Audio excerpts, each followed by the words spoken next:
का नया नया डाइपर हरनवा भाई भाई दाबता। हाँ। अरे भौजी तनी कम दबाव न तो हरनवा खराब हो जाई। अबे साले भाई साहब पूरे यूपी बिहार में ये समय समर सिंह का यह एकलौता गाना बा जवने गाना पर पूरा भोजपुरिया समाज हारन दबावत।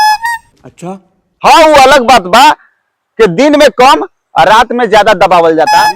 अरे बाप रे ये तो धोती खोल रहा है। की करे रे रे रे अमिताभ रे भौजी के खड़े खड़ा पेल दे बेकार रे।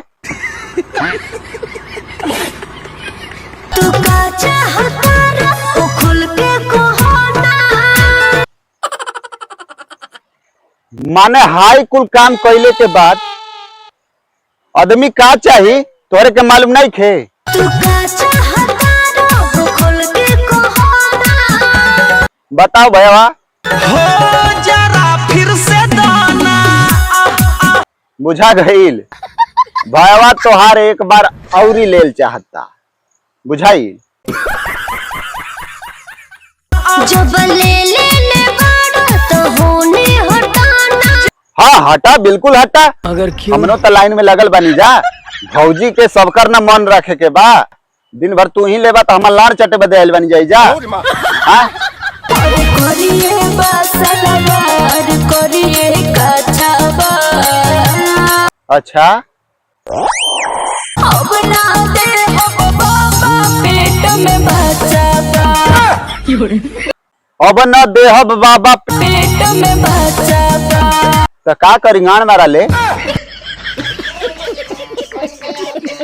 हो गइल बाटे तो फरके हटाना। काहे रे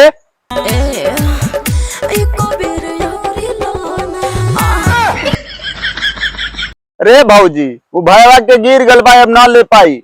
मन नइखे अब जनी लगे सटाना। अरे करबो हिंचो दो कंट्रोल फिर कहले के एक बार औरी लो ना। अरे हमको इतना बार कहीं के भैया के गिर गल बा अब लेवे देवे के क्षमता नहीं थे। हाँ अगर इतना तोरे के गर्मी ले सले बा ताऊ हमारे लगे पक दे पेल देही। तो बस भाई लोग आज की वीडियो जे खत्म करता नहीं तो भाई लोग ये वीडियो खाली एंटरटेनमेंट खातिर है कि दिल दिमाग गुर्दा फेफड़ा लड़वाला सुन के मत लिया जा लेके हंस के भुला दिया जा। तो भाई लोग हमारे वीडियो कैसा लगल हमारे वीडियो अगर थोड़ा सा भी अच्छा लगल हो तो हमारे वीडियो के लाइक कर दे जा। हाउ नीचे सब्सक्राइब जो लल की बटन ये लगतिया एक घुमा के लंड ऐसा मार जाना कि हमेशा खातिर उजरे हो जाए कर बहुत। तो भाई लोग मिलता नहीं अगले वीडियो में तब तक खातिर चला तानी नमस्कार।